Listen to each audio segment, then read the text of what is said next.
É por isso que a gente vai conversar agora com o pastor Henrique Vieira, deputado pelo PSOL. Em um vídeo no Instagram ontem, ele fez a acusação aqui em relação ao presidente da Câmara, Hugo Mota, do Republicanos da Paraíba, de querer aprovar às pressas esse projeto. Deputado, seja bem-vindo ao Poder Expresso, muito boa tarde, obrigado por aceitar o nosso convite para essa conversa. E eu começo perguntando se o senhor reitera a acusação que o senhor fez no Instagram. Hugo Mota teria mesmo essa intenção? Boa tarde a todos e a todas, obrigado pelo convite. Na verdade, é uma constatação, não é exatamente uma acusação, a própria imprensa noticiou isso amplamente. Hugo Mota disse que acredita que não houve uma tentativa de golpe no dia 8 de janeiro, isso está dito por ele, e nos bastidores, o que se diz, e eu coloco publicamente, até para que ele possa se pronunciar, é que ele está dialogando com a chamada extrema-direita para levar adiante a PEC da anistia. Então, uma coisa ele disse aberta e publicamente, o que eu acho muito ruim, ele não interpretar que a depredação da sede dos três poderes, com pessoas dizendo que não respeitavam o resultado das urnas, e a própria CPMI, a Comissão Parlamentar de Investigação que eu participei, a Polícia Federal, são muitos os exemplos demonstrando que sim, houve tentativa de golpe, acampamentos golpistas na porta dos quartéis, no dia da diplomação de Lula, o caos aqui em Brasília, carro-bomba perto do aeroporto, mensagens entre oficiais do Exército, generais. Dia 8 de janeiro, o caos aqui em Brasília, só não vê quem não quer que houve uma tentativa de impedir que a vontade soberana da população manifesta nas eleições fosse respeitada, independente do vencedor. Então, estamos preocupados sim, porque num país com uma democracia tão frágil, anistiar quem tentou um golpe contra ela é muito grave. E, no fundo, não tem razão humanitária, como a extrema-direita diz. Eles vivem elogiando a violência e exaltando torturadores. Então não tem compaixão. Eles querem proteger, na verdade, uma cúpula poderosa de generais, empresários e o próprio Bolsonaro. Esse é o nosso entendimento. Deputado, entre os principais argumentos usados pela oposição para defender esse projeto está a dosimetria da pena aplicada pelo Supremo Tribunal Federal. O senhor já até imagina o que eu vou perguntar. Porque a diferenciação, né, a gente sabe que existe um grau maior de responsabilidade e um grau menor de responsabilidade entre todos aqueles milhares de manifestantes, de vândalos, de golpistas, aí vai depender do ponto de vista como a gente classifica todas aquelas pessoas, né? Enfim, e aí qual é o argumento aqui? Que teve gente que entrou lá, quebrou, furtou objetos, fez as necessidades fisiológicas ali em símbolos da pátria e por aí vai. E teve aquela senhora de 70, de 80 anos que ficou na frente, ia lá querendo só manifestar e acabou sendo presa e levada, e a pena dela foi praticamente a mesma, ou até mesmo exatamente a mesma pena daquele indivíduo que cometeu um ato muito mais grave, dentro disso que tem a sua gravidade, né? Todo esse episódio tem a sua gravidade como um todo, mas na individualização da conduta aqui, é esse o principal argumento, que teve gente que teve uma pena desproporcional, uma pena pesada, e é isso que os deputados, os senadores de oposição argumentam. Eu queria a sua avaliação, a sua resposta em relação a esse argumento. Obviamente que tem que haver a individualização da conduta penal. Eu sou alguém que defende muito os direitos individuais e coletivos. Aliás, historicamente, quem não se preocupa com isso é a direita, é a extrema-direita. O sistema carcerário brasileiro hoje tem milhares de pessoas pobres, negras, da periferia, da favela, sem condenação, em prisão provisória há anos, vivendo em condições insalubres e desumanas. Eles nunca se preocuparam com estas pessoas, sobre a individualização da pena, sobre a dosimetria, sobre o tempo de condenação. Nunca se preocuparam, vale a pena dizer isso. Agora, sobre o dia 8 de janeiro, tem uma questão que é importante. A pauta ali é visível e flagrantemente ilegal e inconstitucional. É você pedir um golpe. Só que você não está só levantando a voz em um carta pedir algo que é ilegal, que está fora do contexto da própria democracia. Você está participando de uma movimentação coletiva que foi mobilizada por redes sociais, que invade a sede dos três poderes, dizendo textualmente, publicamente, que é para interromper um governo democraticamente eleito. As pessoas precisam se responsabilizar pelos seus atos. Não dá para caracterizar como depredação de patrimônio, ponto, vandalismo e ponto.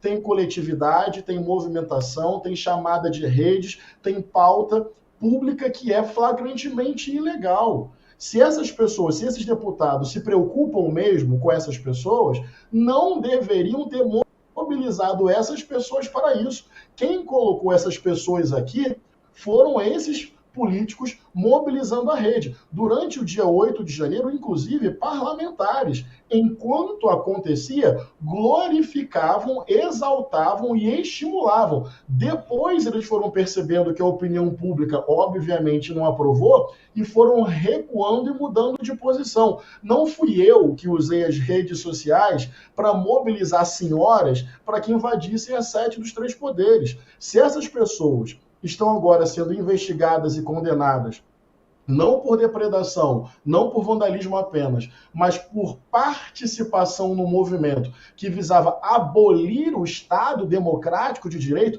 Quem incentivou essas pessoas foi Bolsonaro. Quem incentivou essas pessoas foi Braga Neto. Quem incentivou essas pessoas foi Heleno. Quem incentivou essas pessoas foram esses deputados extremistas. Então, eles é que não deveriam ter radicalizado as pessoas com ódio, com violência, dizendo que Lula não merecia ter ganhado, que as eleições foram fraudadas. Eles são responsáveis por essa situação, porque eles participaram dessas milícias digitais inflamando ódio. Porque nós poderíamos debater ideias. Eu sou de esquerda, respeito quem é de direita, respeito quem é de centro, podemos debater, conviver, respeitar, votar, aceitar o resultado quando a gente ganha, aceitar o resultado quando a gente perde. Eles é que romperam a democracia. Eles que tiveram lá um grupo planejando assassinato de presidente da República. Então agora eles não podem se isentar, na minha opinião. Deputado Henrique Vieira, pastor Henrique Vieira, agradeço demais pela participação aqui no Poder Expresso, portas sempre abertas, viu? Até a próxima. Luciano Zucco, do PL do Rio Grande do Sul, conectado com a gente.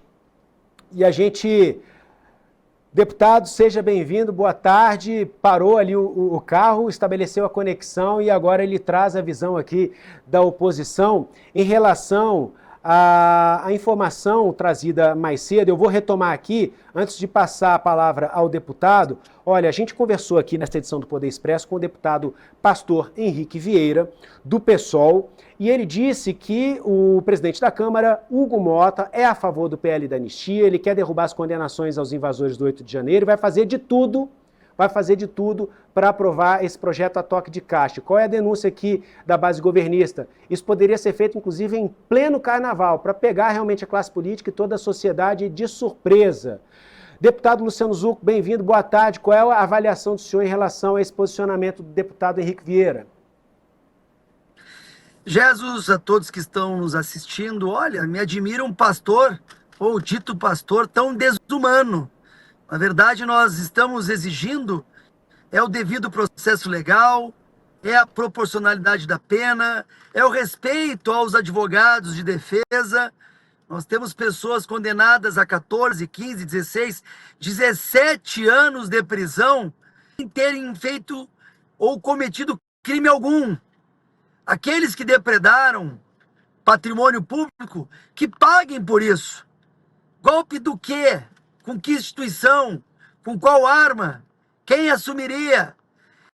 Esse realmente tem que pensar um pouquinho em mim e voltar a rezar e realmente entender que essas pessoas que estão sendo condenadas injustamente merecem uma justiça efetiva. Quem cometeu dano ao patrimônio, que assim pague. Mas não temos pessoas que esquartejaram, como Elisa Natsunaga, tomar 16 anos, e uma pessoa que pintou uma placa de batom ou uma estátua de batom seja punida por um golpe de Estado. Isso é inadmissível. E quanto ao presidente Hugo Mota, ele está escutando a sociedade. Nós temos que virar essa página, nós temos que pacificar o país. Nós entendemos que o que está acontecendo agora é uma perseguição política. E isso envolve famílias. Ontem mesmo recebemos aqui na Câmara a dona Vanessa, uma mãe com 6 filhos, que não sabe aonde está o seu marido. Não sabe se está comendo, não sabe se está respirando, não sabe se vai ver novamente ele.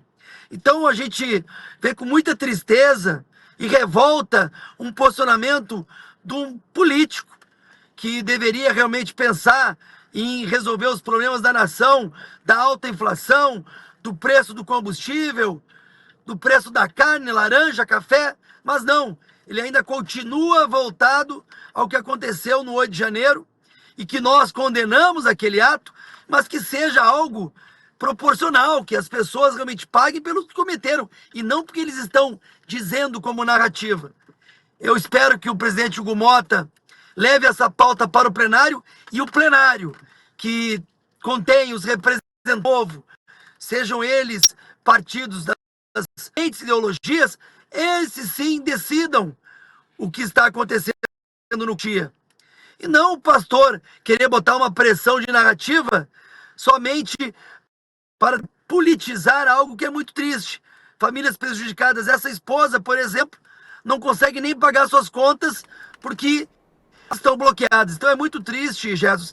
E eu espero que a gente consiga avançar.